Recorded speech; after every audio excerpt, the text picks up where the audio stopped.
Ahoy, hoy, friends. Welcome to the Salon. I'm glad everybody made it through the black hole device, timey-wimey, weird disc thing to join us in the Kelvin universe. That's right. Over the next 3 weeks, we are talking about the J.J. Abrams space opera extravaganza, Bob Orsi, Alex Kurtzman roller coaster that is Star Trek Kelvin Universe movies, starting tonight with, of course, Star Trek: 2009, not its actual title. Star Trek. We're talking about Star Trek today. We're talking about Star Trek every week, but tonight we're talking about Star Trek. So last week we were talking about Star Trek Discovery. Tonight we're just talking about Star Trek, but not like Star Trek The Next Generation, just Star Trek. You get it. Not all Star Trek, just Star Trek. Just Star Trek, yeah. We're talking about the franchise, a piece of the franchise of Star Trek. Different series, different movies. Not all of the movies. We're talking about Star Trek tonight. Just Star Trek. If Star Trek is your drink word, we're sorry. And for those playing at home, Star Trek. Welcome to the insanity already. It will never die. This bit will never die. Bits always live. Anyway, welcome everybody. Hello to my fellow saloners. Always lovely to see you. Before we get into our usual bits and bobs and talking about Star Trek, we want to talk about Star Trek news. Not news about the movie Star Trek, but news about the franchise Star Trek. I'm just waiting for Will's head to explode. Which is funny because he and I are both very militant about committing to a bit. But there's some news in the Star Trek franchise. We have a new villain cast. Paul Giamatti. The Paul Giamatti is confirmed as part of the cast for Star Trek Starfleet Academy, joining already announced Holly Hunter. I'm super jazzed about this. The thing about these two actors, they're offer only, most likely, right? Like nobody is saying, hey, Paul Giamatti, would you like to audition for this? They go to him with an offer. They go to her with an offer. And these actors are of a caliber that they're not getting the log line. They're getting a full pitch. They understand what the full season, roughly at least, that they're getting into. They know what their characters are going to be like. And these two incredible actors have signed on to be part of the show, which makes me feel even more excited about this new show. My fellow Salon friends, what are your thoughts on Paul Giamatti joining the franchise? I know Will was pretty jazzed about it, and I think everybody else was too, but Will was tweeting about it. Yeah, no, I was excited about it. It makes this seem like, because the original pitch for this was more, for Academy, was more like, oh, this is like a YA kind of thing. They're kind of moving into like Riverdale territory, but they have like an Oscar winner, and I don't think Paul Giamatti's won an Oscar. He's been nominated, but like credible actors joining this, which is kind of insane. So I think it's really exciting. Some people were pissed that he's considered a villain, but like as we'll see in our current discussion, sometimes Star Trek needs a villain. It needs a bad guy. So like hopefully he's like, I don't know. I speculated what it was. He's probably like the Professor Snape of this situation. Not to invoke that turf witch who wrote it, but like hopefully he's more of someone who is like an antagonist person who's the villain of this and is like a shitty teacher, which would kind of be fun. But we'll see. I think it's really exciting that he's joined up, and I hope they cover in makeup. So that'll be fun. I read that he has something to do with one of the students that's attending. There's some backstory. I figure he's going to be more of a kind of psychological player. It's not going to be pew pew pew pew. Or ships or whatever. He's going to fuck with people in their heads. And I'm there for it because I love a good Paul Giamatti fuck with my head. It works. And while I would like for him to play it's going to be some sort of rendition of the guy he did in the Howard Stern movie where they called him Pig Vomit. And he was like, he would get so frustrated, and I'm here for it.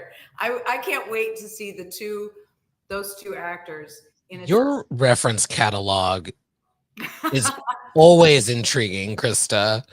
I loved that movie. Every time you say it's like insert, I can never guess where you're going, and it's always delightful.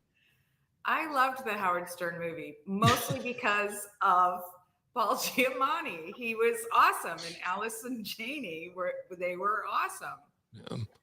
I think maybe they're going a different tack. Maybe he's just an aggressive parent, and when they say villain, they're meaning like always at the school, always demanding a teacher conference. He's a Karen. He's a space Karen.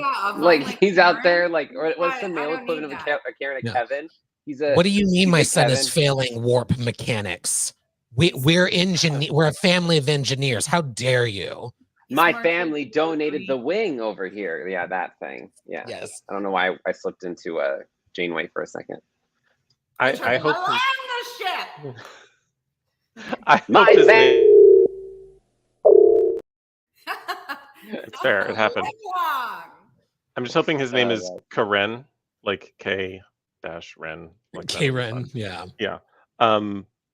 It's funny that you said that you went the parent route of visiting the campus frequently and asking for grade changes, because in my mind when we were talking about it, I was thinking parent of a cadet, but that's the angst for that cadet is that their father is this horrible, Dad, whatever. Stop trying to take over the Federation. God. Right. Or we find out, throughohout the season that one of the cadets is related to him or something. I just hope it's not another uncle nephew situation, because I've had enough of those in recent Star Treks. Small universe. Not Star Trek, but Star Trek. Yeah. To clarify, not Star Trek, but Star Trek. I also like Joel's idea. In charge of the alumni association. Those are relentless. For 25 bars of gold press latinum, you too. Yeah. Super excited. I can't wait. I'm bummed. It's going to be probably another year before we get it, but they're going into production soon, hopefully, or end of summer, I think was their goal. But still, him joining up with Holly Hunter bodes well for the show and the franchise Star Trek.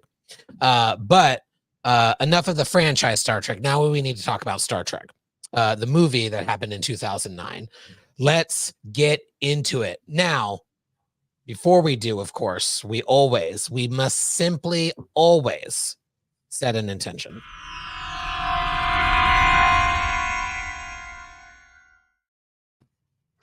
Indeed, we must. I'm trying to make it a lens flare right now in honor of this film.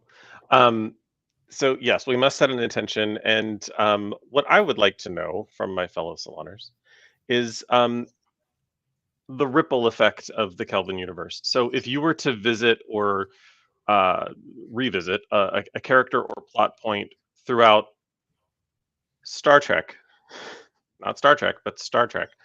So what character or plot point from the franchise would you like to see the Kelvin universe version of, or the Kelvin universe impact upon? And as always, I will start. And probably no surprise, I would like to see the impact on Bajor, the Bajoran system, its government. Did the occupation happen? If it happened, how was it different? We've seen throughout the franchise Star Trek, whenever there is just the tiniest little thread in the timeline that's tugged upon, massive changes can happen. So I'm super curious about my favorite installment of the franchise, Star Trek, Deep Space Nine. What would the impact be to that planet and those characters? How does the Cisco become part of the story in a Kelvin universe? That to me would be fascinating. So enough about Star Trek and Star Trek. Let's go around the room, and we'll start with Krista. Krista, what Kelvin universe aspect of Star Trek would you like to see depicted in Star Trek? Right. So I don't think I understood the assignment. So I just basically Was it too many Star Treks? it was very fucking confusing, really, because I'm not a tosser. So I don't even, to me, I was like looking at this going, oh, the ship is called Kelvin. That's where this comes from. That was me with my dog on the couch going, I'm clueless. Yes, what from the Starship Kelvin in those 4 minutes of the movie did you want expanded on as a series? Be nice. Be nice to Krista. No, no. I totally misunderstood the assignment. No, I get it. I my answer anyway. Yeah. What I decided I was just gonna pluck a character out and throw them into the Kelvin. Okay. And if I were to do that with this Kirk, not any other Kirk, not any of the variations of the Kirks, this specific Kirk and this specific Spock, this Bones, this cast, I would like to see them interact with a Giorgio. Ooh. I would like to see that dynamic playing because I think it would be entertaining. And I will say one thing about this movie was there were parts where I did laugh. Like I laughed out loud. I LOL'd, as they say. So the kids are calling it. Yeah, you know, Krista, you may not have understood the assignment, but you fucking nailed it. Thank you. So that's Nailed what it. I would want. I would want a Giorgio interaction. And in an interesting plot twist, that's what Giorgio would be doing to most of that crew. Right. Nailing them. Exactly. It works. Exactly. I love her. Okay. You kind of Next. gotta. Joanne, dear. So, kind of like you, I would want to see the Kelvin verse take on the Dominion War. Kind of specifically, I think we could take season 6 of Deep Space Nine and really do like another trilogy. Kind of start with Way of the Warrior, and then, all of the events kind of up into there. And then like the middle one around like Favor the Bold or Sacrifice of Angels. And the final movie be in the pale moonlight. One, obviously it'd be a great way to just kind of reboot that part of the franchise and recast. So we didn't, this moth is killing me, you guys. Like, I'm so sorry. It's like distracting me. But it'd be a way to kind of deal with the Cisco question. That would probably be the least problematic and the most satisfying. Also, kind of given the whole sort of Vulcan thing that's happened now, you know, what kind of impact that has now. I'm in my mind, the Vulcan remnant kind of becomes rogue or like the Maquis. And so kind of maybe they side up with the Dominion and just seeing what, how that plays out. I don't know. I think it would be fascinating. We'd also have the Klingons who've already kind of been introduced in this universe and introduce kind of the Cardassians and see what that does. I just think that'd be fascinating and exciting. Agreed. Yes. Will? I picked, Joel stole it from me. My pick was Cybok to see how the universe would deal with him, because as we know from this movie, the Vulcans are kind of an endangered species. There's about 10,000 of them left. What does that mean for Cybok, who was outcast, to be brought back into the Vulcan society? What that means, because he's rejected, as we've seen in that movie, he's rejected their logic and is fully fixated on emotion, and see how that fucks with the Vulcans in that way. I also really wanted to see that fucking asshole Finnegan from the Kirk's like Academy nemesis. Like, the fact they didn't show him like pop up in this movie is really annoying, but I would love to see him just like Be like, oh, I'm an ensign. I got a captainship too. Like, just be like kind of some bitchy queen that runs around and like just antagonizes Kirk from afar. Like, I was born to And we play that find out role, that but that's not a cadet's uniform. He just always wears that silver disco shirt for no apparent reason. yeah, he's just like, oh no, I just wear this because this is just better. Yeah. Like, oh no, Right. yeah. I think those would be my two picks. Like in terms of events, I don't want them to rehash any events really, but Mhm. I'll talk about that next week. But yeah, I want like new things. But it would nice to see how they would handle Cybok. I love that because until you said it, I've never thought before about how their sudden endangered speciesness would impact Vulcans and their speciesist nature. Yeah, and how the reverse would happen with unification. Yeah. Like because the Romulans are threatened in the prime timeline, so they end up reunifying with Vulcan to create Navarre. Mhm. So how does that play out in the opposite? With them maybe having to reunify with the Romulans, because at this point they know that the Romulans they look Vulcan, so like everyone's aware of that now. So like, how does that affect? How does that work? And considering that Spock is there, how does that work with unification now? Anyway, I love it. I love all of it. Fearless leader, Yes. take us home. I love all of these as well. I am loath to suggest a reboot. I think we are rebooted out.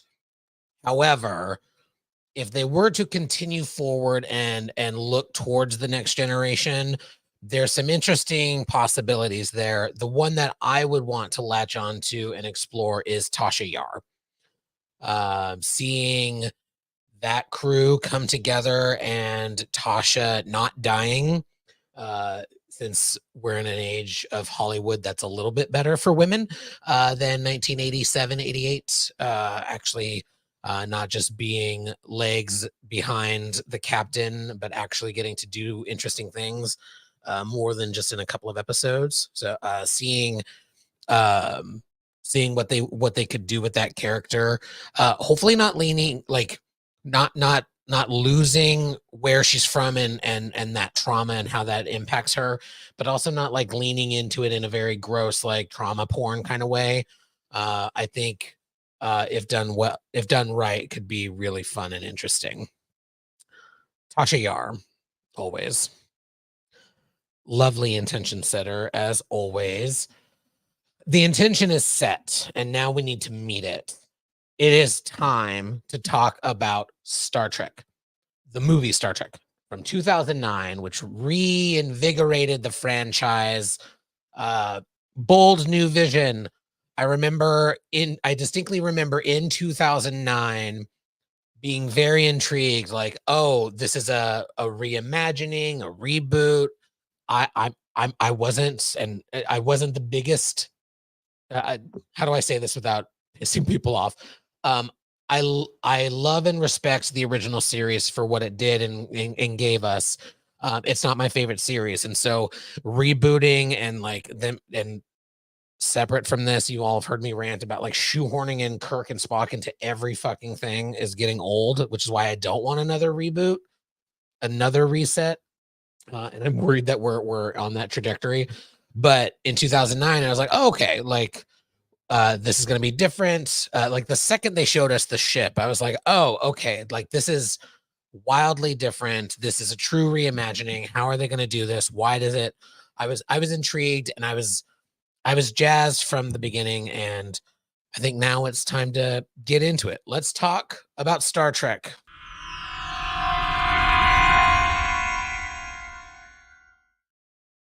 I'm going to kick off top thoughts about Star Trek 2009. Like I said, it reinvigorated the franchise. We got a bunch of smoking hot actors in these roles.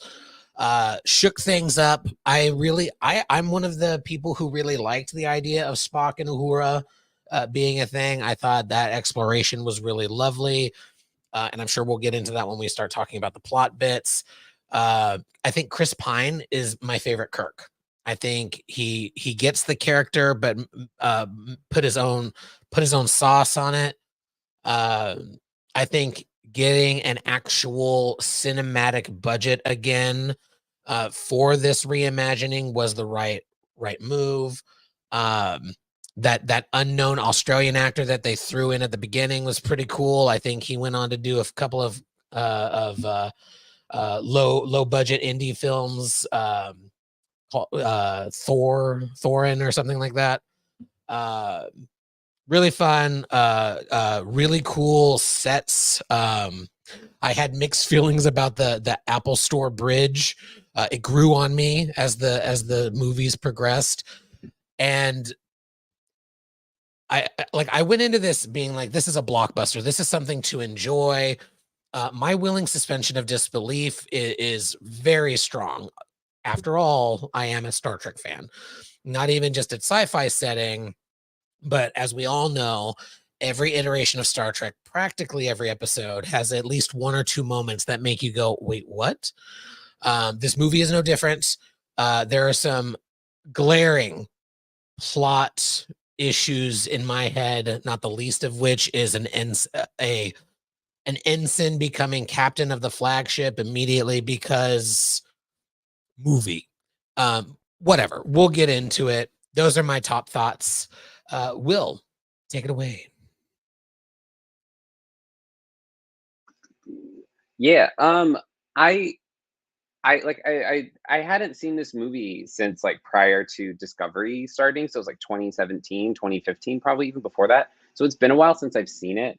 And watching it again, I'm just reminded of how fun the movie is. Like it has such its intention is to be like fun and to be like, oh, this is a franchise and a story that can be like have energy to it. Cause like Star Trek for the longest time has always been known for being really cerebral and slow and all this, which like some Star Trek fans have grown to love, but you want to get more people into it. So you want to make it kind of fun. And it does feel like if they like someone was making a Star Wars film and was like, or someone wrote a Star Trek film and then someone thought they were directing Star Wars came in and did it. I mean, They're like, that oh, is this what isn't happened.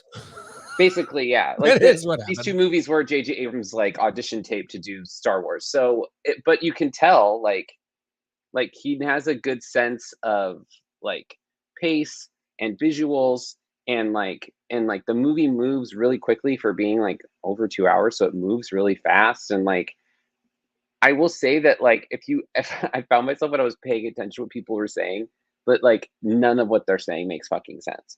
Like not in a way where it's like techno babble, like it's just like that's not how that works. Like the way they like put phrases together, I was like, none of this is like anyway, we'll get into it. But like I think it's fun. I think it's sexy, which I think Star Trek kind of needs to be. And I think it just, I remember watching in the theater with a friend of mine who was like, that's what Star Trek's like. And I was like, no, that's not what Star Trek's like at all. And this kind of reminded me if anyone ever saw, this is like a really esoteric reference, but that Wing Commander movie that came out in like the late 2000s that had Freddie Prinze Jr. in it. And I Lieutenant. think, yeah, and Matthew Lillard and that one French guy who was just drunk on set the whole time. It reminds me of that movie.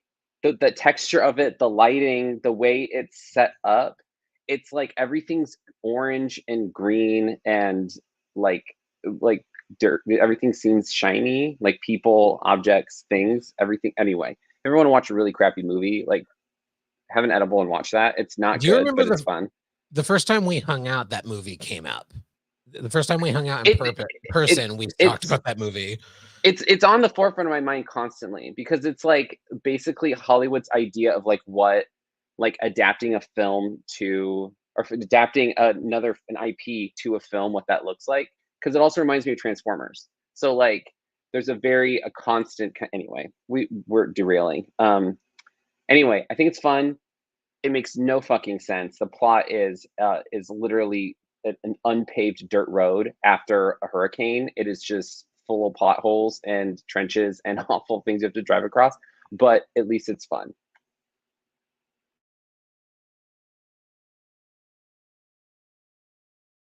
Joanne. I couldn't find my mouse. And I'm not even drinking. Like I don't even know. Maybe I needed a longer nap tonight, right? I absolutely love all of the Kelvin movies. So I'm prepared to be on Lonely Island, especially next week. But I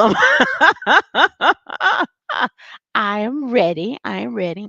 And I agree with you, Will, because I think it just brought this hotness and joy to the franchise that we struggle with even to this day, I think. And I too didn't, but what else is new? I often didn't know what was going on. Like, what the hell is happening here? It took me a minute to kind of put it together, like, oh, it's a reset. Like, the timeline's different. And I was like, this is like gonna drive all the well actuallys bananas, right? So that was exciting and also a scary prospect for me as well. I agree, Stan. I love Spock Uhura. So again, I'm continuing my long held tradition of being problematic and loving problematic things in Star Trek. So I'm into it. Fight me.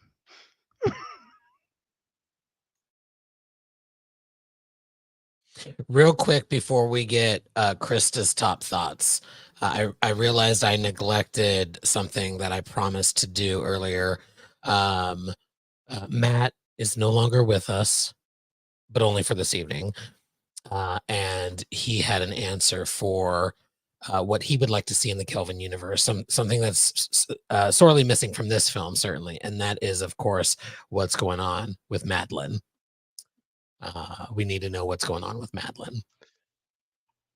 What I love about his response is that Madeline is in 1986 having no idea that there's a new universe until someone may or may not come back to interact with her in order to save us from dead whales. That would be amazing if they read. Yes, the next Kelvin movie needs to, like we'll talk about next week. The next Kelvin movie needs to be a beat for beat redo of Voyage Home, and we get to see Madeline again. That would be special. All right, Krista, top Madeline. thoughts on Star Trek 2009. I have not seen any of these movies, so this is all first runs for me. I will say the first thing that struck me was that it's very Hollywood. I spent the first, 15 minutes going, ooh, Tyler Perry, ooh, Winona Ryder, ooh, like identifying the actors. Eric Bana, Hubba Hubba. I don't really feel like I understood what his issue is and why he wanted to black hole everyone. I think that Chris Pine I agree with you, Stan. He's the best Kirk of all the new Kirks. The opening scenes, I appreciated that they sort of gave us a background as to who these two people were before they entered Starfleet. Kirk reminded me very much of my own father, who took us out in cars that were totally inappropriate for us to drive and asked us to drive quickly. So it's that sort of resonated with me. The trauma of his birth. Trauma aside, I just want to say a woman with eyes that large looking at me like push, that just makes it all that much worse. That just adds to the pain. There are certain things that I don't really understand. If you have chargers and you have 3 people going down, are they not divisible by 3? Why does only one person in a red shirt have the chargers? So now we have fencing, things like that. And I found that was pretty easy to overlook because I really liked that they introduced the early origins of how these people became the crew, that original crew, how they came together. As outlandish and ridiculous as it is, you still sort of, it was entertaining to watch. Romulan ship,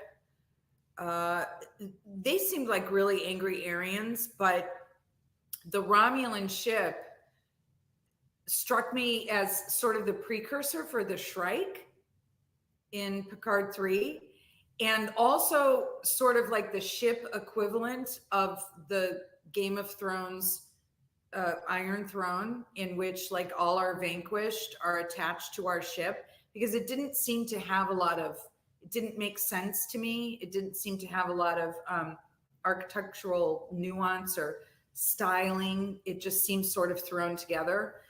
And again, I didn't really understand what his problem was. It was very weird to see the guy that normally plays Sarek not play Sarek. And I know that's another well-known guy, maybe one of the Bond guys, I think. But and my biggest criticism is that I liked the Spock Uhura, but I did not like that Uhura was more a facilitator of his story. We didn't see, it was like she was there to show his emotional, that he can fuck, basically. And there was not much shown of her.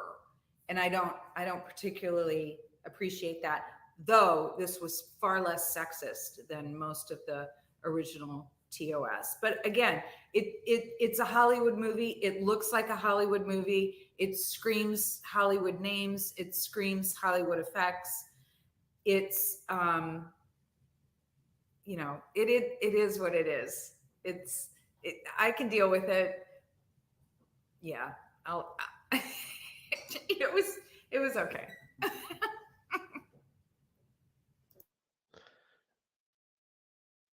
I thoroughly enjoyed it the first time through. Visually, there were some interesting choices. Stop! Sorry, I had For those just listening to this sometimes audio program, Trevor's giving us his best lens flare. First of all, if you're just listening to this, we must sound like a bunch of complete fools, which is both delightful and also makes me sad that you're not watching us, because we're funnier in person. We're a visual gag. But no, I thoroughly enjoyed the concept. I enjoyed, it's an action adventure Star Trek film, which is not always my favorite. But if I were to compare it to some of the original series films, this would land somewhere in the middle, maybe closer to my, closer to the top. That said, similar criticisms to what was already mentioned. The dialogue makes absolutely no sense. He wasn't even an ensign and moved to captain. He was a cadet. I know, and I know you know that. So that was nuts. There are also just some inconsistencies from, Uhura is a cadet. They're all thrown onto this ship for some reason. We have ships, but we don't have a crew. That didn't make a lot of sense. So all the cadets are put on active duty, and then suddenly that makes Uhura a lieutenant, and she's always referred to as Lieutenant Uhura. There's no explanation for her rank all of a sudden. And though many of these people are just meeting for the first time, they're very familiar. At one point, Uhura storms onto the bridge and says, "Sulu." One, he's a superior officer. Two, didn't you meet him like an hour ago? Like it's very strange. I like seeing them all come together, but there's also let's just mush all these characters together as quickly as humanly possible. When it didn't need to be that way. There was absolutely no reason why this film didn't start with the same way it starts. Let's have the universe diverge. Let's show you young Spock, young Kirk, and then we catch up with Kirk as a lieutenant who's teaching at the academy, and Commander Spock is a little bit of an adversary. Then they end up on ships, and maybe he gets promoted along the way or something to that effect. But going from cadet to here are the keys to the flagship just bugs the hell out of me every time. Agreed that there are huge steps forward in terms of the sexism of the original series and just the 60s in general. So don't come for me, TOS fans. I started off as one of you as well. But there are some steps backward as well. For example, while we didn't see a lot of Uhura, we saw a lot of Uhura, including the fact that her uniform doesn't have sleeves, therefore doesn't have rank. So none of the women actually have their rank displayed.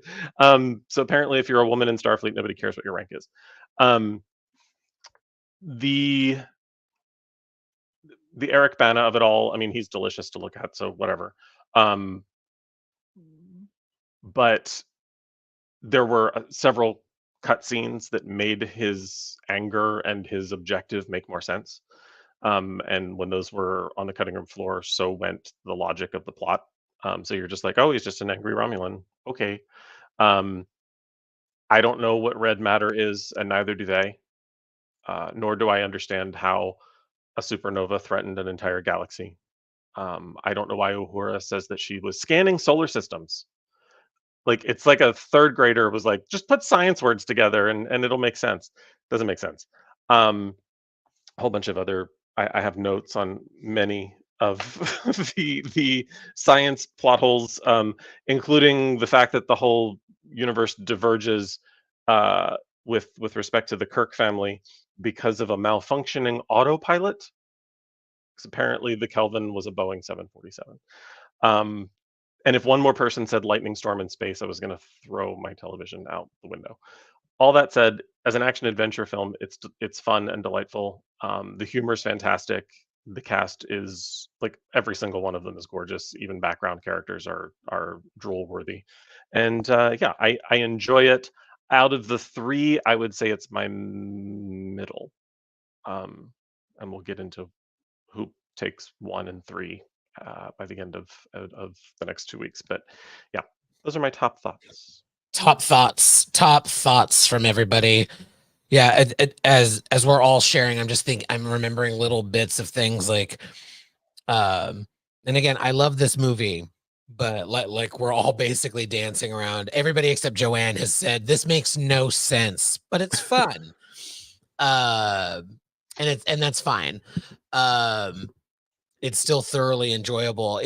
One thing that I was remembering is the engineer on the Kelvin clearly says that weapons are offline, and then we cut to seeing the weapons firing still. And it's one of those like, was it in the editing bay? Did the special effects crew not get that part of the script? Or did they? And they were like, it would be ridiculous not to have these sequences in there. The inner workings, like putting together these productions, is incredibly challenging. We nitpick to show our love, not to be just nitpicky bitches, except for Will. He does it just to be a nitpicky bitch. Yep. But yeah, one person who we haven't talked about yet, Captain Pike. We got our this came out in 2009. This was our third iteration of Captain Pike, but really the first one that we got to see actually have dialogue. 2.5. Yeah, 2.5. Yeah. What did we think of Bruce Greenwood as Captain Pike? I loved him. Anyone else? It was a 1 for yes. Yes, I liked. Yeah, okay. Y'all are nerds. Bitch, so are you. You're hanging out with us on a Thursday night. Touche. I loved him. And watching this again, I was like, oh, Anson Mount totally leaned into or was influenced kind of by, I think, the same sort of energy that whatever is, I didn't know what his name was until you said it, Stan. So I'm like, y'all are gonna have to say character names, and even then, I'm not gonna know sometimes. But I like the concerned about the person, sort of energy that he brought. Like I said, that I think still plays out in Strange New Worlds today, right? With Mount's Captain Pike. And I liked the energy he had um, with Kirk who I agree is the best Kirk ever. Again, fight me. And he wasn't as hot as Anson Mount, but who is? So, but I thought he was good.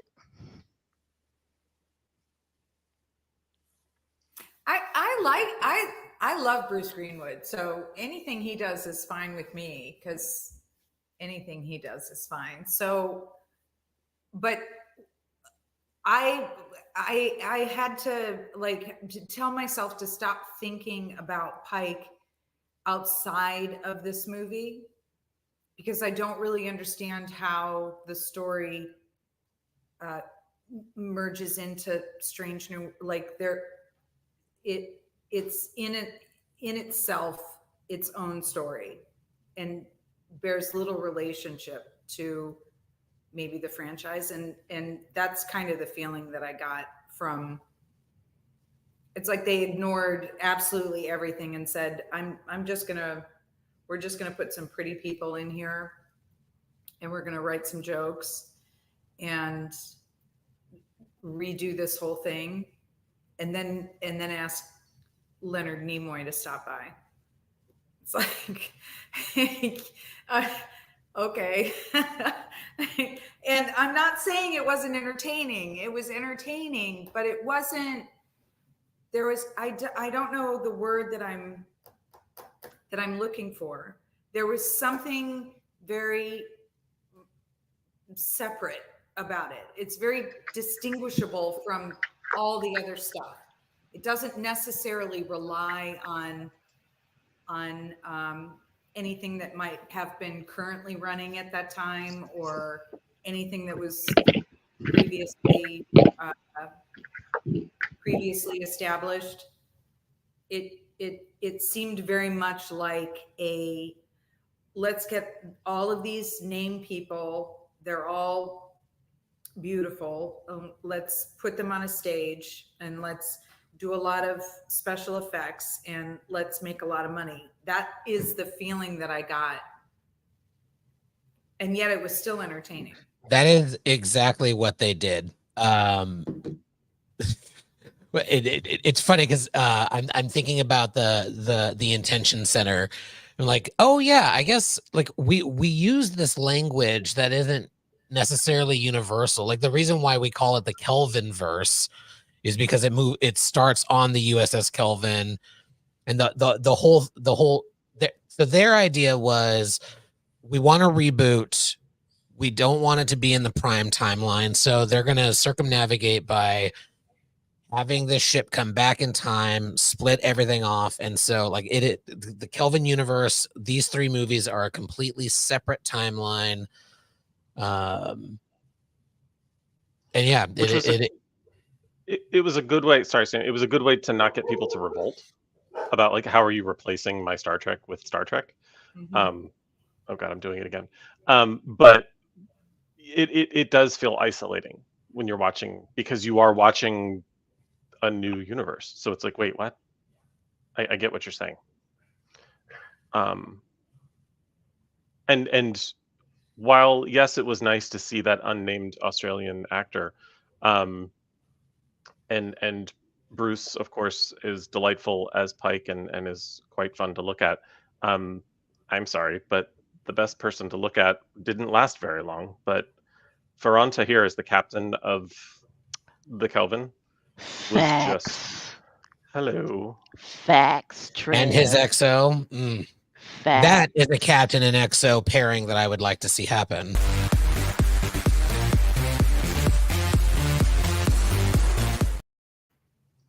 I was gonna say talk about black holes, but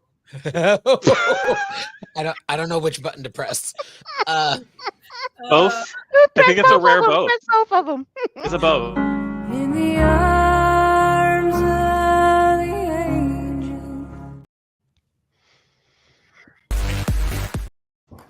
There we go. We're having, will fall into one. We're having subspace. There's a lightning storm in space, and fuck, not a lightning storm. Will is. I also listen. Again, we love this movie. Lightning face like the one on the day I was born.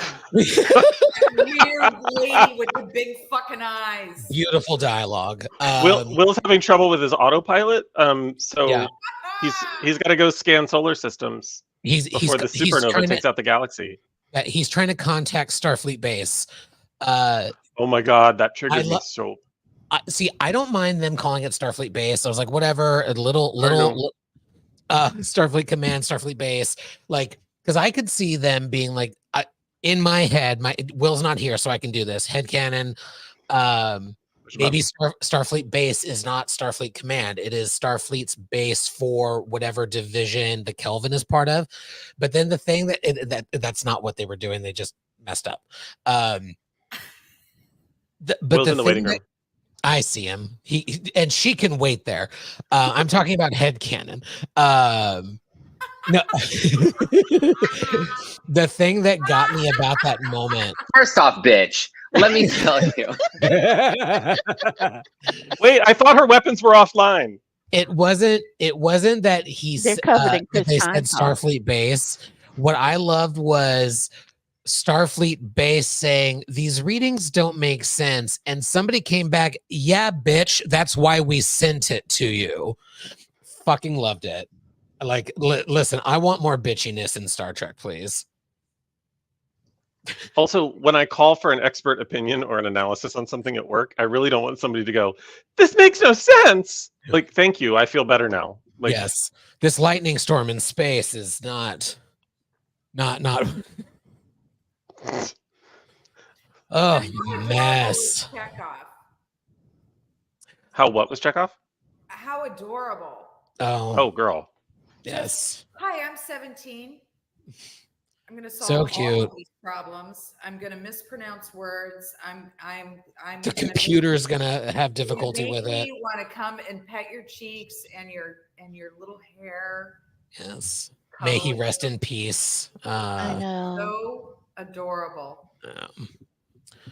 Pour one out for Anton. Getting into some plot is getting lost in sadness. Sorry, y'all. Bringing it down.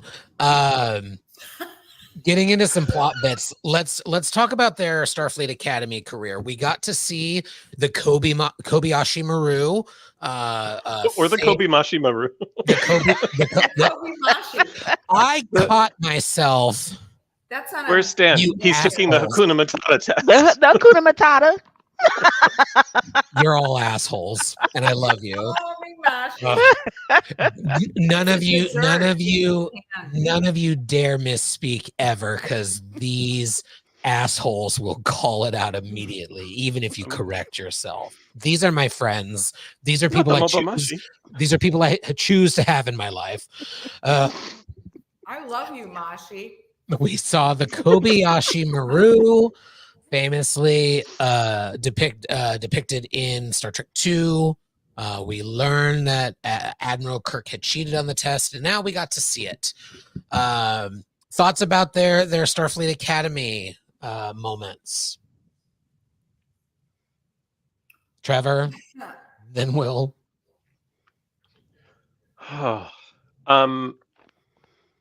This makes no sense. So I don't understand where in their career we're supposed to be.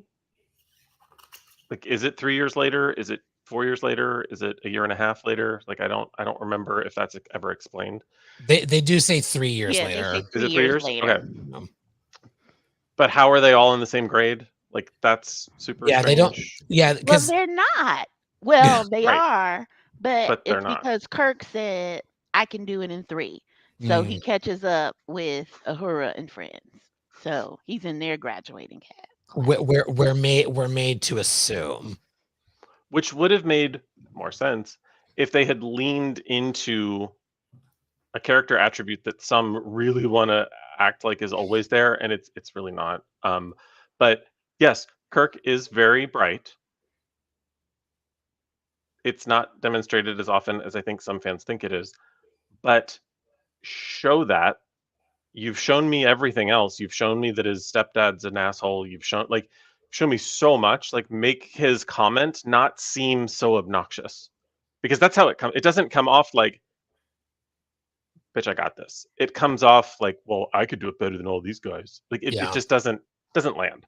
Um, I love those uniforms for an academy of a different franchise. The cadet uniforms don't make a whole lot of sense in Starfleet because it doesn't connect. There's no similarity between what they're wearing at the academy and what they wear as commissioned officers. Yeah, it looked And like I'm they not saying went they have to. from it looked like they went from a uniform to scrubs, or a uniform Yeah. to recreational wear. And Into Darkness attempts to bridge the gap with the gray uniform that they seem to wear when they're on the surface or whatever, or at a planet or at a base. But it just it just didn't feel again, it didn't feel connected. And we were talking about the disconnection between these films and the franchise itself, and then that made it seem a little out of sorts for me. I don't know why. It was just a visual thing, but it really like disconnected me from what I was supposed to be paying attention to, which was the paper thin plot. That said, I like that we got to see the Kobayashi Maru. I have always had and will always have a huge problem, because I think it actually does a lot of damage to the character, with the idea that Kirk cheated in college and was rewarded for it. That doesn't make sense. And Yeah. people glom onto it and twist it into a thing that's a positive. And I'm like, no, guys, they just fucked up when they wrote Star Trek 2. Like, that should Yeah. not have been a thing. Shouldn't be part of him as a like, I love the idea of, I reject the idea of a no-win scenario. So maybe when the scenario was supposed to end, he kept going. Like, I don't know. But like, writing that he just cheated Yeah. doesn't work for me, and doesn't work as, and I get it, they wanted to say, well, Kirk always cheats death. Haha. It just doesn't work for me. It works against his character. And so seeing that depicted in this just kind of rubbed me the wrong way, even though Pine does a fantastic homage to Shatner rather than doing an impersonation of him in that scene during the Kobayashi Maru or the Hakuna Matata or the Mashi Yeah. Mashi Maru. It's interesting because we were talking about some cut scenes that would have helped in certain ways. Around the Kobayashi Maru, there were two cut bits that I'm very thankful that they cut out, because it would have felt very 66 sexist. I know what Because you're talking about. so in the cut scenes, they the girl that he's about to hook up with in her and Uhura's quarters is the one he gets to fuck with the simulator.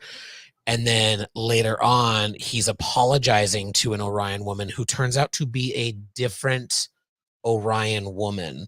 Like, my God, how did you even think filming that was a good idea? All Orions look the same to Jim Kirk, the hero of this movie that you're presenting to us. Very thankful that they cut those. Ugh, mess. Derailed us a little bit. Will, you were going to talk about something, or maybe I was just telling you you should talk Yeah, about. no, the Academy stuff. I there are parts of it I like, but it makes no sense. It like what Trev is saying, like there's very clearly, like, when writing this script, like Star Trek was pretty, like, their writers room, there's normally someone who's like a technical advisor, someone who like is outside the white writers room that looks at what they've written, goes, oh, this makes no sense scientifically, this is not how a military works, this is not what this is. And like Starfleet Academy is not how it's been historically depicted, was not like, oh, you enroll in school. Like, it was like the best and the brightest people go to this. You can join Starfleet and not go to Starfleet Academy. Like O'Brien did not go to the academy. He's an engineer, but he didn't do that. Like, most of the security officers and people on a ship are enlisted people. They're not officers. So this is like West Point. This isn't just like showing up. This isn't basic training. So it's weird that they frame it like that. And then to have like why was Bones the second in command, the senior medical officer on the ship, but also a cadet? Uhura's also a cadet, but she's also the lieutenant and the second person in line to take over the communications desk, the lead communications person. So it's like some of it doesn't make sense in terms of like the structure in which the academy is, and you can see that they didn't think about that. They're more of like, how do we show this? How do we get Kirk to this point? How do we get them together here? But like it doesn't make any sense, some of it. And it's like, okay. It feels I don't think they were over noted by the studio, but it feels like they were. It feels like they got noted into not making sense. I do not think that's what happened, but it just No. it reeks of something like. They But probably no, let but Tyler knowing Perry's bitch ass write that shit. period. Miss Mama, she can't give a note from that deep in the She- closet, honey. Right. Ugh.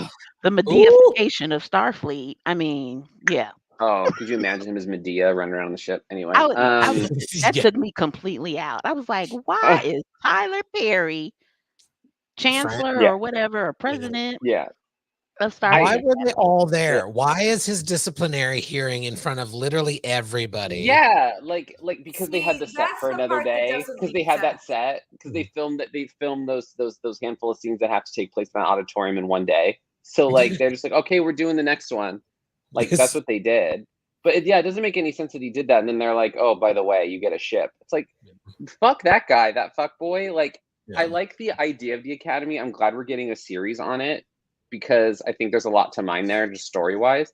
But like, in this movie, it's really cool, but like, it makes no fucking sense.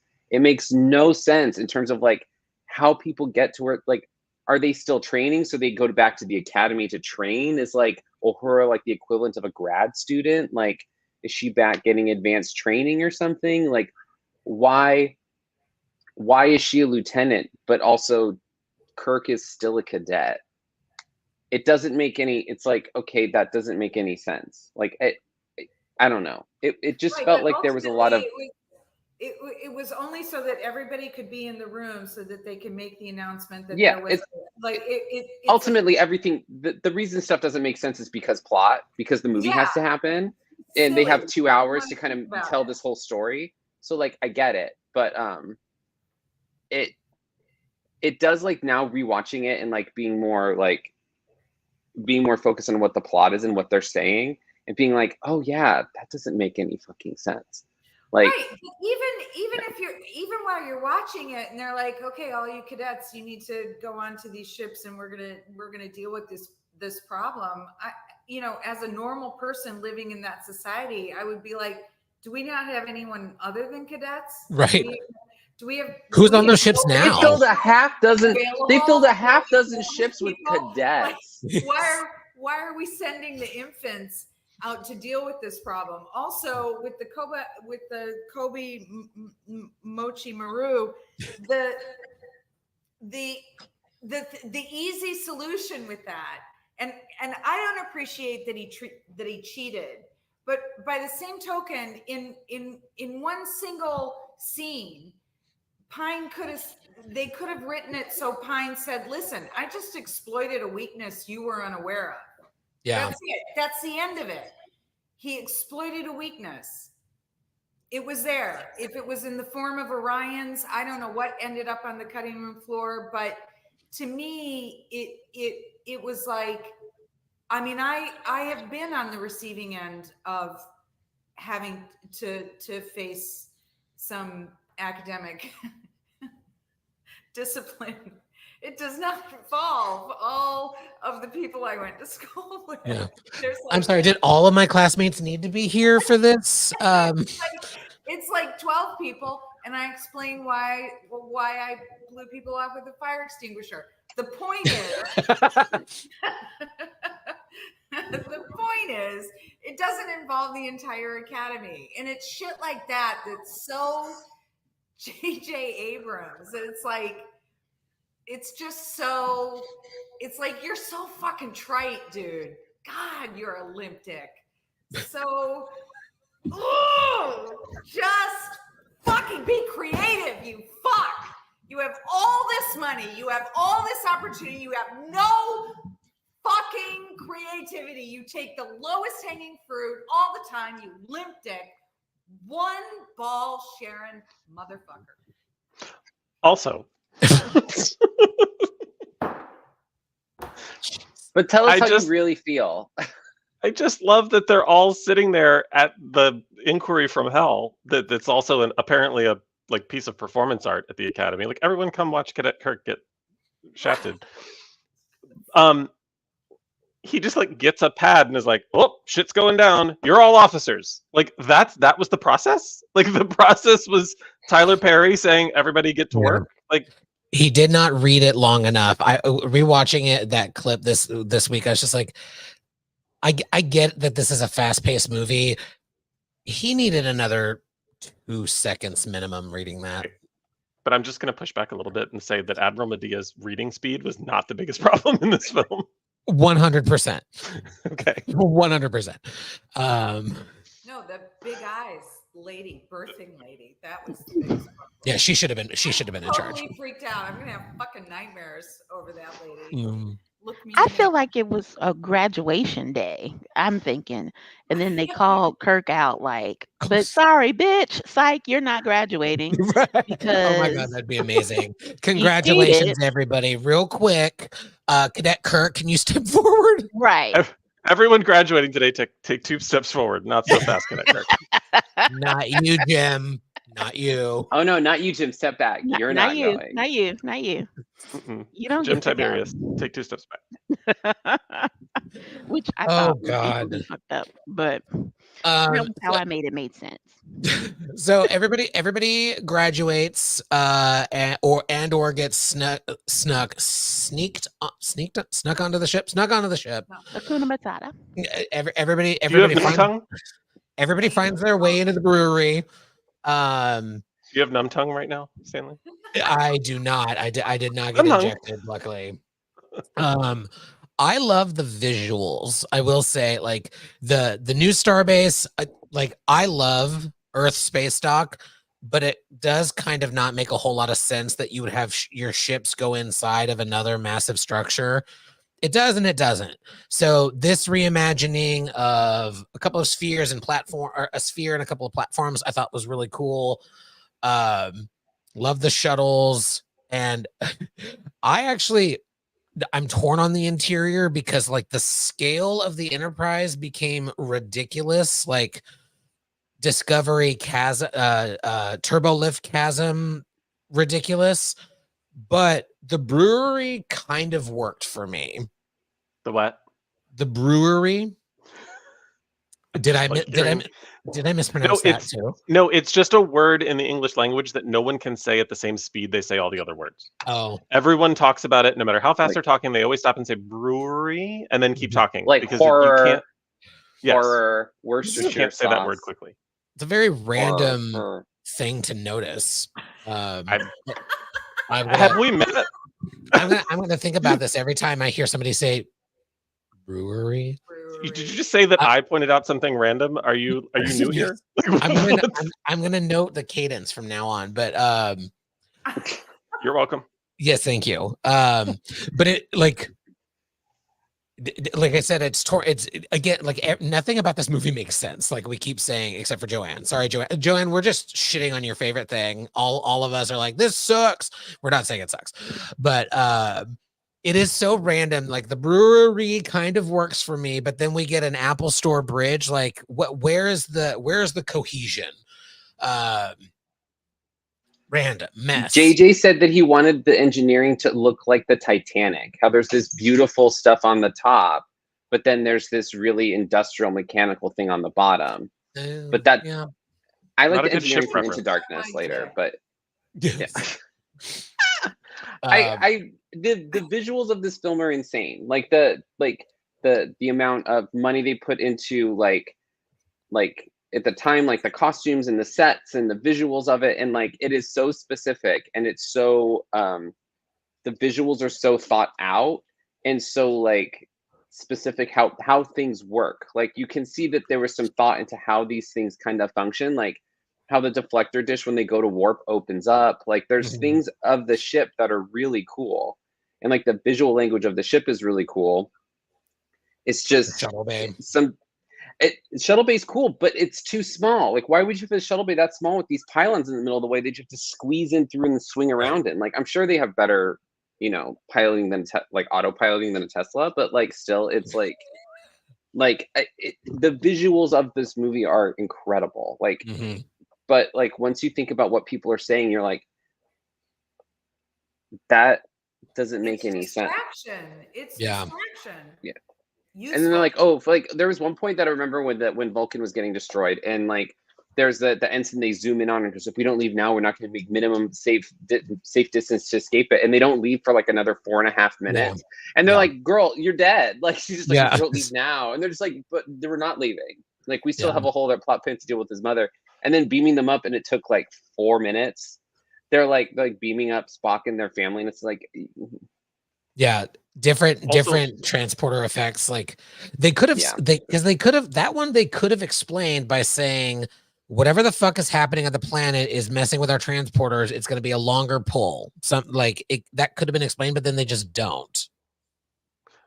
Also, if you have no idea what the fuck's happening, how are you able to calculate minimum safe distance?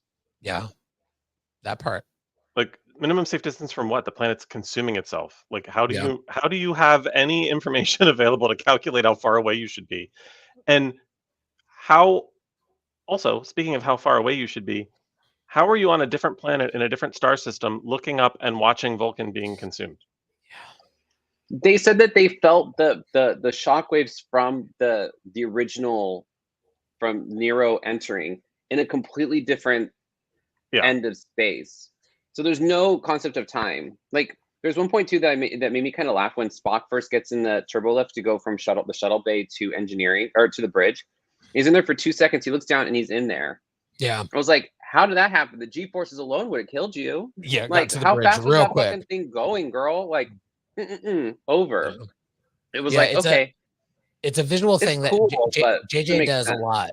Like in The Force Awakens, a bunch of planets are destroyed, one of which you see being destroyed from another planet as well. I'm like, dude, you already did this and it didn't make sense in the other franchise. Come on.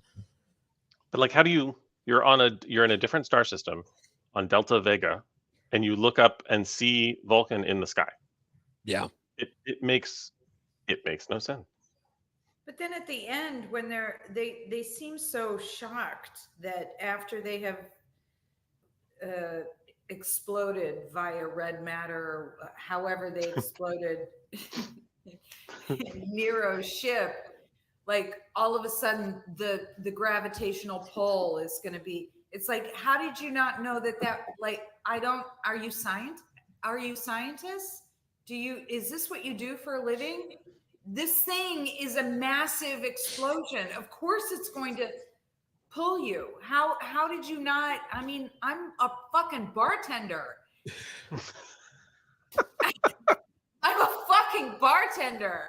And I mean, seriously, I would know to get out of the fucking way. I will muddle the shit out of a drink. I will also not be in the middle of a gravitational fuck job. Yeah. Yeah, Joanne, explain. Defend this movie. No, none of that made any sense. I was like, why is he on Dagobah? But trying to watch the thing, I didn't understand a bit of that. Not a bit. Not a bit. Transwarp beaming, like that doesn't happen until next. No, it happens in this one. Oh yeah, you're right. Yeah, the Yeah, transwarp you're right. equation Sorry. and all. I was. But they have transwarp beaming, so why do you need starships now? Yeah. Why do you need starships? You got this thing. You don't need starships now. They came up with a list of cool things they wanted to see and did not care how we got there. And listen, as somebody who is writing a Star Trek spec script, I have a bunch of cool things that we are going to see in this, and I don't care how we get there. Listen, I'm creating a new Troy, and Paul Giamatti was going to be my Federation president, but now that's taken away. So I'm going to continue. He wears a lot of makeup in this one. Yes. But speaking of Spock's things, ship? Oh sure, the jellyfish or whatever the fuck they called it. It was like a little Teletubby. It was like I didn't understand how it worked. Nobody It did. looked like a prostate massager. Yeah. It seemed like the way that it ran would mean that it stayed completely stationary because everything. I'll be okay. I just went from Will's explanation how to it- Krista I'm like, describing it. bitch, And I was like, what? It was like a prostate massager. I mean, you're not I wrong. love it said it, and then Stan was like, and just kept doing it. Mm-hmm. That's the one. Yep. Dead. Am I'm I dead. wrong? Sound off in the chat. It No, looks- no. Oh, For those God. of you only listening and not watching, prostate massagers are on screen as we speak. Oh, Please God. visit us on Oh, YouTube God. at Salon. That is Oh, not. God. That is not true. To me, it looked like one of those Shh, old timey I'm driving the bicycles viewers. with the big wheel, and like I'm like, was It he pedaling did. with his feet Yes, to make the thing spin? That's what I thought. yes. But they said, oh, well, this is way more advanced than what I'm used to as they walk in. Oh, Yes. this is way more advanced than I'm used to. It's a fucking big wheel. I don't understand with rave lights. I don't understand what's. And how did they demonstrate how advanced it was? The seat moves. It's a triangular. Like, ooh, fancy. Ooh. Like, what? Yeah. Actually, we Also- like that moment where it turns around and goes, fascinating. And he Yes. like, oh, the chair's not swivel in the 23rd Right. century. Well, that's what's Oh. different about the Kelvin universe. In this universe, No, all of so our like- chairs are static. Yes. Static chair. Actually, that's true. In the Prime universe, wait. What? Do we have any chairs that swivel in the Prime universe on the bridge? In Star Trek or Star Trek? No, I said in the Prime universe. Captain Picard's not- chair turns. His in the Enterprise E, his chair turns. Oh, yes, in the new one. Yeah. And so do the XO and counselor seats. So do Con and Ops. The seats on along So all the of them aft do. So fuck console. off, Stan. I mean, we've They all never stand- they all we, turn. we don't see. Oh my God, we don't see it that much, you assholes. Everybody's attacking me today. Geordie's 20th century office chair and engineering swivels. Oh, that the one I kind saw. ones Fine, swivel. fuck Well, off. is it Move the on. is it the chairs or is it the stations though? Like Riker Yeah, puts the thank things you, in front of Joanne. him, Both. and they move the cons out of the way. I've never seen the Um, chairs do a spinny. Watch A Matter of Honor when Data's sitting in the XO chair and Ensign Menden starts talking about how he saw the things on the Klingon ship. Data spins around in a really obnoxious kind of turn to look back at him. Oh, You're welcome. touche. Thank you, You're Trevor. all weak, folks. Um, For more on chairs, visit me at we're bouncing around a little bit, but I keep How thinking of Unlike Us. I keep thinking of other things that don't make sense. I want to be clear to the audience. We love this movie. We love Star Trek. And Star Trek. And all of Star Trek. But this movie doesn't make any fucking sense. I was just thinking about I'm skipping way to the end, but when Kirk decides, whilst this ship is clearly donezo, it is falling into a black hole, starts yelling, fire everything we got. Like, girl, get out of there. Like, what are you doing? Nothing makes sense.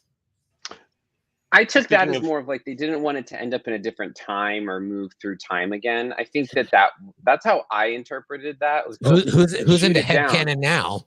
It makes Push that sense. button. When we saw earlier, it makes Oh, sense. so when you Don't have dare do this to headcanon, that me. makes sense. It's not headcanon. It I would be isn't. like, oh, we're gonna blow Mr. it up so it gets sucked in. Bitch, It's not that's the headcanon. definition It's of makes shit sense. Will headcanon. just made up on the fly. It is- If it It's not doesn't get headcanon if I make it up. if it's not explicit, it's the definition of headcanon. God Whatever. damn it. So, Stan, you mentioned earlier, like clear visuals that they just wanted to fit in, even if they made, no matter whether they made sense or not. Can we talk for like just 2 seconds about, let's just put Cadet Kirk in a pod and launch him to an ice planet? When they could have just beamed him to the outpost? Literally murder this person. Yes. Why are they just stranding him in a place where he will likely die when they Yeah. could just beam him to the outpost he walked to? Yes. Or if they couldn't beam him because he didn't have the whatever codes. Fuck you, Will. We're going off in the chat. Will hates everybody here. He's just here because he's bored. Except Joanne and Krista. He likes them. In between packing, Will likes to jump onto podcasts and be bitchy. Yes. Yeah, but like, why didn't if they True. could have My programmed pastime. that pod to go to that outpost, but instead they're like, no, kill him. Or just beam him down. Like, we've established that transporters exist. Like, or why are put we him in a putting him in a brig. pod? Put him in the brig. Why would your first inkling be kill him instead of We put him should in the maroon brig? this person. Yeah, it I do like makes- how Spock was like, makes "Get this sense. fucking bitch off my bridge." Wasn't like, no, don't put him in the brig. He's gonna get out. Shoot this bitch onto a fucking frozen planet Yes. full of weird And frozen that's vagina monsters. what should have And- determined that he was compromised, not Yes. Yeah, not I said, oh, your mom died. The not your fuck? not the That's your so mama fucking rose. mean. Actually, I would have been yeah. like, girl, like everyone on the bridge should have been like, Kirk, chill the fuck out. His Yeah. mom just died. Like, Yeah, Yeah. that's a chill lot. the fuck out, girl. Damn. Yeah. I will say there something that I do love about this film is the through line of Spock losing his shit with regard to his mom. I love that youngest Spock beat the shit out of his bully, not because he was being bullied, but because the bully brought his mom into it. He told those ministers to fuck off, not because they were being dicks to him, but they brought his mom into it. And what set him off with Kirk didn't come for Amanda. He came for Spock's feelings about Amanda. So he wasn't like the difference there was not Kirk being a dick towards Amanda. He was being a dick towards Spock specifically and lying. He knew that what he was saying was not true, was to trigger Spock so that he could get command of the ship, because older Spock told him. There are 4 Spocks in this movie, 4 ages of Spock in the movie, that he needed to take command, and that was one through line that I did really enjoy here. Hi, Walter. Although we're all on the same page that it shouldn't be that easy to trigger Spock, right? Like, you didn't care that she died. Should not send him into a rage where he punches holes in consoles and murders people. Yeah, I think like a shove would have been enough to be like, oh, then he would have realized I'm emotionally compromised, but not like, oh, I'm going to kill this person. Although I will say he tried to kill him before by marooning him, and now he's like, well, I clearly have to do it myself. Actually, what I think I would have enjoyed more is take the action adventure out of this story for 5 seconds and actually have a conversation between these two characters that are supposed to be very fond of each other at some point and develop this very close relationship of, Spock, your planet was just destroyed. There's no way you can keep a clear head on this mission. And there be like an actual discussion, and it is concluded that you're right, I'm not the best person for this mission right now. There, I fixed it. So, no, somebody else should have made that. Some higher authority Bones. with authority in that situation would have been. Well, Sulu did say when he was like, "Oh, Pike made him first officer," so people were like, "Oh shit!" So like that, I don't mind that, but like, Pike under duress made him. yeah. First. Well, when they were leaving, when Pike was going to the Narada and they were doing the space jump, that he made Spock the captain, but Kirk first officer, which was kind of weird, but like. Yeah, so there was at least they did say that. It wasn't like he just assumed command, but yeah, I find that scene weird because Spock is literally killing Kirk and no one is trying to peel him off of him. Like They're all just he's literally, he punched him in the face and he's choking him on the console and everyone's just standing there going, what do we do? And his dad's just like, Spock, stop. And then he just goes, oh yeah. Like there should have been like no one has a dozen phaser. people trying to pull. Yeah, Yeah, some but people when trying to did- pull when did him off Sarah- of him. Like When did he? it come made no up the sense. bridge? Like where was he? He was out in 10 forward. He was Yeah. having a cocktail. He gets in the turbo lift. Yeah. I sense something is wrong. Suddenly he shows up on the bridge. Stop. It doesn't make sense. And also, I'm often confused by when they have these fight scenes and they break the counter screens and stuff. It's like, does nobody get bothered by that? My workspace is if somebody comes and busts up Sulu's over there, girl, don't break my fucking desk. Damn. Like, I'll set a course, but give me a second. It'd be great if he was just like, I'll set the course, but give me a second. I'm not here to cut myself on your mess. He sits down and he goes, oh, let me get us to warp. I can't. The throttle's broken. To go to the store that fixes a screen. I don't have time for that. I don't have the 2 weeks for that. And who fixed it for the rest of the movie? Because it's better after, like, suddenly it's always better. And the thing towards the end that really sort of super didn't make sense to me was when young Spock encounters older Spock. I'm like, is that not something that would the universe not explode in some way? Is that not a complete violation?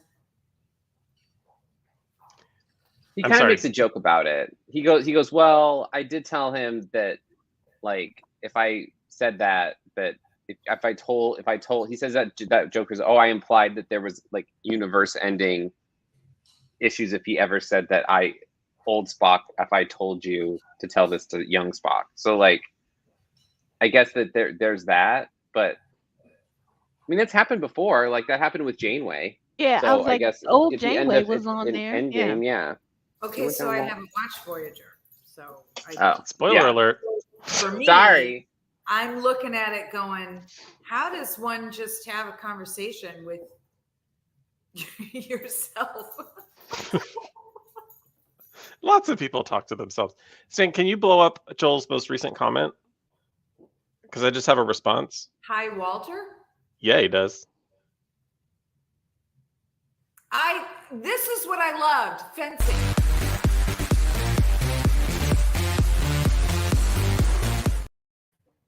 I worked for that. I'll take it. You sure did. He's known for taking it. Oh. Ba-dum-bum. Oh.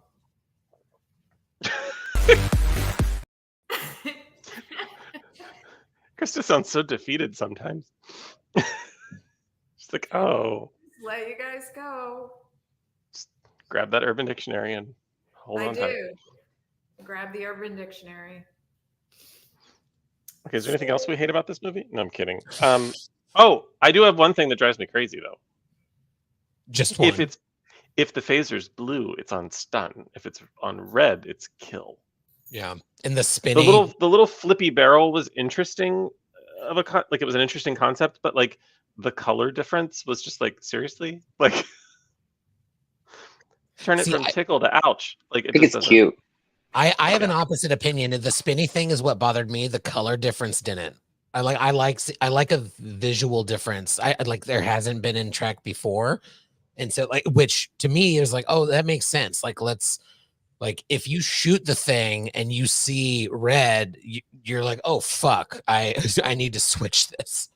But one of the smartest things I think with respect to phasers that Trek ever did was in TNG by just making them numeric settings, because stun is not the same on one being as it is on another. Yeah. And so the setting number making not to get too nerdy on the whole whole situation. Keeping the nerding up, I've said before, I think one of the biggest mistakes that Trek has is that we have phasers that can be set on stun, because stun first, ask questions later.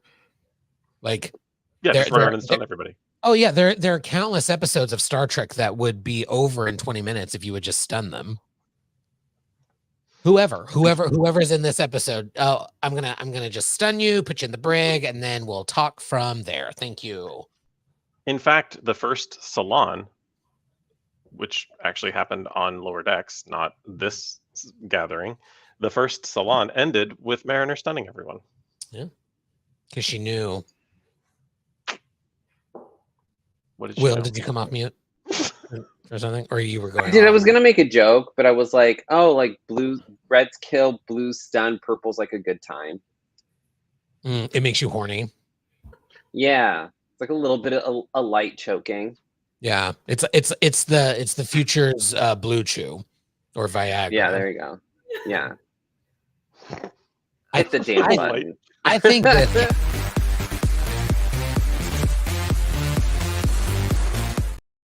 like I it just wasn't. need somebody to say set phasers to light choke. That's just fucking hilarious. Set phasers just kind of itchy. Light asphyxia. Just minor asphyxia. Yeah, Like Just, there's like a rainbow setting. You're like, ooh, if we do it on green, they're gonna feel dirty. Do that one. like they mean, hey, we can continue this conference, but I've got to go take a shower real quick. Yeah. Ooh, set phasers is sticky. Wouldn't it be Ugh. cool? Wouldn't it be cool if they carried over one of the Billions themes with Paul Giamatti and had him being a BDSM guy? Like, would they do that in Academy? It's supposed to I be mean- a young adult show, so probably not. Or probably. like Or probably. Yeah, I'm not like- understanding because Euphoria is supposed to be a young adult show, and no, that's mature. That's Yeah. very mature. Young Well, adult is like who's a young Riverdale. adult anymore?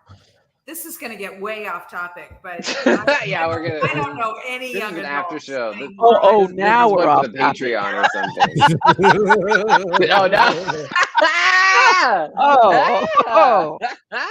Do we Suddenly know there are that? rules. Yeah. Yeah, there's rules now. Oh yeah, suddenly. I haven't been able to use those banners in a while, which is odd for us. Also, I'm sure we've had opportunities to use them. I just forget. Joel is going off in the comments. He apparently is concerned about setting his phaser to exfoliate. Set phaser to bone. Set phaser to exfoliate. Let's get back to Star Trek, the movie. Which not- one? Oh, Yeah. The 2009 movie, not any of the other movies called Star Trek. can I break the whole movie? Either Why is way. why is Winona Kirk on the Kelvin? The Yeah. Starfleet ship with a bunch of officers and a random pregnant civilian. Do we? So I'm not a tosser by birth. Do we know? Was his mom not in Starfleet? We know that. If Did she even have a name? They like. Winona. Yeah. I went into the X-ray to even get like. I'm sorry. The what? The The X-ray? If you watch it on Prime, you can hit X-ray and it'll list all of the Oh, right. actors. Yeah. Oh. She wasn't even in it. She's not even listed. Oh, that's weird. They're usually No really name, good about no that. Credit, no nothing. I've Huh. seen her before. I know she's in something, but it's like they didn't even give her a name. So there's never been any reference to her being in Starfleet, and I can't. I'm trying to wrap my head around. I mean, granted, Starfleet's made some weird decisions in the past with respect to relationships and people being on ships, but like a married couple and one of them's 9 months pregnant, and you're like, let's all go out on this ship together. Seems a little weird. Yeah. I'm checking Memory Alpha, and I'm not seeing anything about being in Starfleet. Just the The wife. writer said they thought of her as in Starfleet, that she was an officer. Mhm. I mean, it would So make I would sense assume, to be on yeah. a ship. What was his name? George. George. George. Yeah. So I thought It's funny that there's Winona Kirk and then Winona Ryder's in the movie. That's Yeah. funny to me. I'm sorry. Say again. It's funny that Kirk's mom is named Winona, but then we also had Winona Ryder played Spock's mom. Isn't that why they did I it? Girl. heard the name Winona. I don't know. I don't know why. I mean, her name that name comes from a book. Like Oh. Uhura's name and Kirk's mom's name Mhm. all come from books that they used as like reference material when writing the script. Like one of them, I don't remember what it's called. But yeah, there's like one where Kirk talks about his like academy days, and they took a bunch of shit from that. But yeah, there's why is she? yeah, I don't know why it doesn't make sense why she's there unless they She didn't really seem too upset about him dying either. I mean, like, What? maybe I they thought she were. was Well, screaming devastated. and crying. Yeah. Yeah, I thought she seemed pretty upset. She was a little busy, Krista. what I'm saying is she has this. What I'm saying is she's got the weird big eyes looking at her. Husband's gonna die. She's squeezing out a kid. It's like she's got a lot on her mind. And you're mad she's not emotional enough. It's like the Mochi Maru all over again. Yeah, the misogyny is calling from inside the house, Krista. Wow. And that I would have kind of needed a supports line. that she's an officer. Like she understands duty and the peril of the Yeah. ship and what needs to happen. That's All true. right, clearly, I'm thinking while I'm giving birth on some kind of Because you're all upset about access old precious TV moments, where big eyes everybody doctor can hear staring what at I'm you. doing. Old I'm big giving eyes. You're birth just like, get the on fuck away from me. fucking Dolby sound, and we're having a conversation, and we're Okay. deciding about the kid's name, and then my shit explodes, and I just stare lovingly into James Tiberius's face. Let's all freak Krista out. Everybody, big eyes. I'm just I'm your doctor. I'm also No. a model for Precious Moments figurines. that's exactly. Listen, leave the citizens of the planet Whoville out of this. She was from Old the- big. No, Oh. I do not think I reject the idea that if you are a Starfleet officer or whatever, you're in the middle of giving birth simultaneous to your husband in Dolby sound, dying and sacrificing himself for 800 people. I expect a little more emoting. Sorry. Also, 800 people. No, bitch. There were 800 people on that ship. Apparently. A ship of one shuttle bay and like 6 decks, and they squeezed 800 people on that bad boy. I mean, there were a lot of shuttles in that bitch. Okay.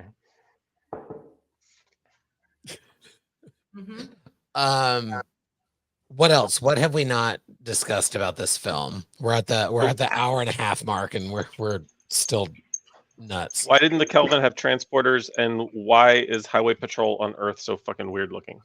Why is Chris in my- Helmsworth not allowed in my to be notes. more eye candy for me for longer in the movie? Yeah. Why was his dick not out? Yeah, I want to Yeah, know. why These was- are questions. I need answers. Where is the federal investigation? Why am I not looking at his sword? Yeah. And what setting would you put it on? I did I like. put it on. Oh, I would put it on unshoot. Push the button. set your face so. Oh yeah. Oh.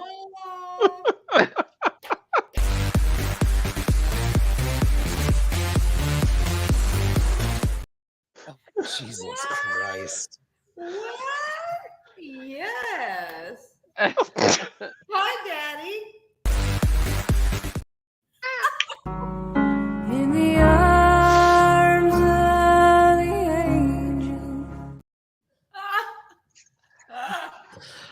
angel. We did get to see Chris Pine in his underwear, which was lovely. They were tidy whities. That was not lovely. Those were those were No. trunks. Those were not tidy whities. They weren't. They were tidy whities. No, they had a little bit of leg. All right, we're gonna have to agree to disagree because Ken is not here. Listen, if there's one thing us gay men know, it's Underwear? different underwear types. We all discovered who we were in the underwear aisle. In that J.C. Penney's catalog. Yeah. And the International Mail Catalog. Yes. Mhm. And There's right a now lived experience. yeah. I'm pulling up Paramount Plus now because I'm just like, no, I'm gonna prove this point. It does not Okay, matter. because they look like tidy whities to me.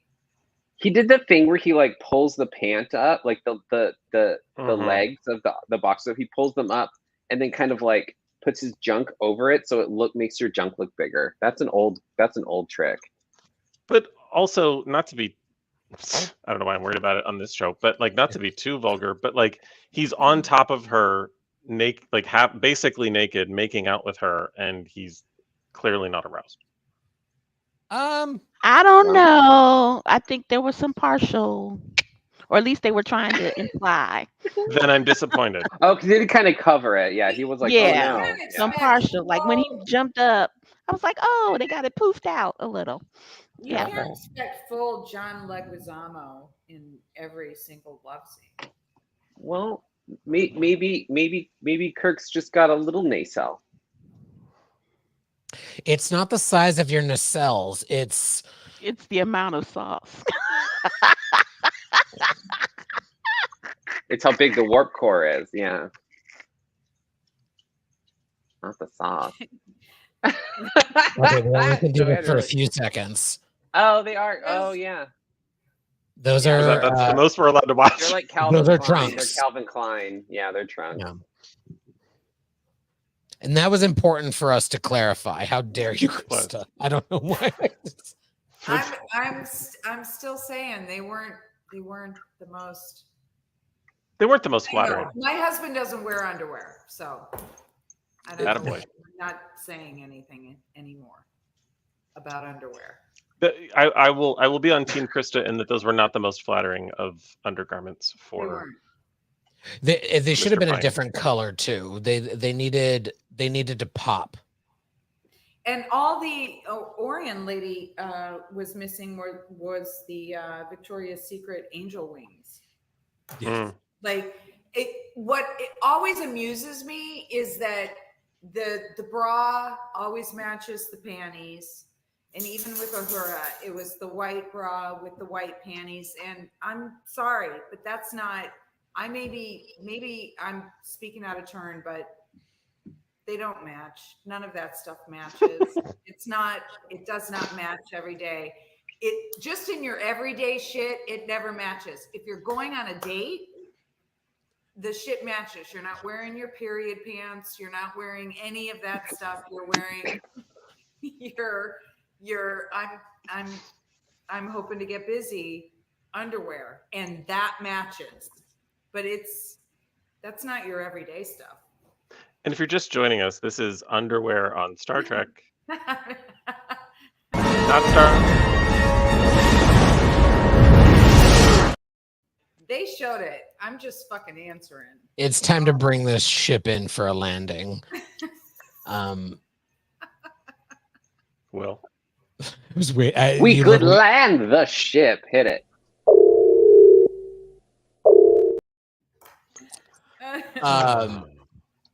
This film is delightful, even though it makes no sense. Programming note: this is what the next 3 weeks are going to look like. So before we end things, let me just say thank you to my fellow Saloners. Thank you to our audience. We'd love to have you. You are always welcome to be in the chat and share your thoughts. We like to throw up the comments on screen and interact. You can join the chat by subscribing to us on YouTube at Salon Trek. You can also follow us on Twitter and Blue Sky, also at Salon Trek there. Please do like and subscribe, throw us some comments. It really helps us get to a wider audience. And who wouldn't want to be part of this nonsense? Now, before we separate the ship fully, let me turn it over to Trevor to give us our tallies for the evening. There were 7 problematic gay alerts. Not enough. There were 2 canon alerts, 2 tosser alerts, 2 problematic ally alerts, 1 explosive saucer separation, and Will landed the ship twice. Bonus points for this evening: 250 bonus points to Krista for Machi Maru. 1 bonus point to Stan for Star Trek. 1,000 bonus points to Joanne's Moth for its Salon debut. And 1,701 bonus points to everyone for This Makes No Sense.